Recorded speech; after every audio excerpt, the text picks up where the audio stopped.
Hey, wanna watch a movie?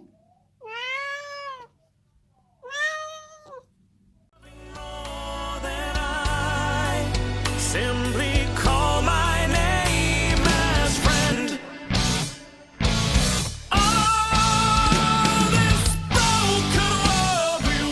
Hello, welcome to another Exjapter video where today I'm going to be discussing, as I walk through this kind of quieter neighborhood, and I'm actually in the middle of a small bamboo forest here. I'm going to actually talk about a somewhat more practical topic, and that is, as a foreigner, how to get and use a credit card in Japan. Now, it actually is tricky. It's difficult as a foreigner. The credit card companies typically don't just take you at your word that you're going to be good for your bill. I actually know someone who was refused 8 times to get a credit card, including department store credit cards, which are typically considered the easier ones to get. Well, first of all, you fill out an application, and some of them are online, some of them are physical, and I'm actually going to recommend the physical application, and you'll see why in a moment. So, credit card companies in Japan aren't necessarily just going to take you at your word that you're going to be good for your bill, and bills in Japan typically are paid off monthly. People don't carry a credit card balance like you might in other countries. Instead, at the point of purchase, you buy something with your credit card, this clerk will ask you something like "ikai barai," and that just basically means a one-time charge. So at point of sale, you will indicate whether you want this item to be charged on 1 billing cycle, 2 billing cycles, 3 billing cycles. I think it's up to 5 billing cycles. So you can spread it out over time if you want, but as you can see, that's a little bit different than systems in other places. Let's say you successfully get a credit card. Where can you use it in Japan? Well, it's actually not as convenient as a lot of places. In Japan, I tend to feel uneasy if I have less than 5,000 yen or 50 bucks in my pocket at any time. Whereas in America, it's pretty much the exact opposite. Anytime I have more than $50 in my wallet, I think, ooh, that's too much cash. A lot of mom and pop stores, small places, won't take credit cards. The post office doesn't take credit cards. They're still in the Meiji era. That's one I still haven't figured out, how a giant entity like the post office won't take credit cards. Although the silver lining there is they always have ATMs in the post office, so if you are in a pinch, you can hit up the ATM.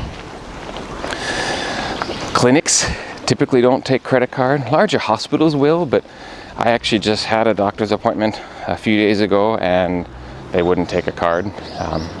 I didn't expect them to, but I asked just because I knew I was going to make this video. So they're not as useful as you might think, and it's odd because in Japan you can use all kinds of cashless payments, like an IC card that you touch on something, or your phone, you turn your iPhone into a wallet. But of course that's limited. You can't use that everywhere either. But now the issue becomes getting that credit card in the first place. I mean, it's still useful for a couple of reasons. Making larger making larger purchases online, and of course if you want to have some kind of rewards program like miles or points or something like that, which is mainly why I use it. I have a miles program, and I want to accumulate miles with my credit card. So I've been refused, and that refusal actually gives me the story for which my first bit of advice comes, and that is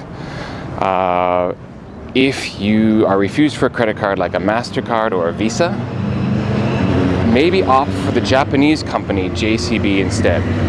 I was refused for my miles program for a MasterCard, and I called up and asked, hey, why was I refused? What's the problem here? I have a steady job, etc., etc.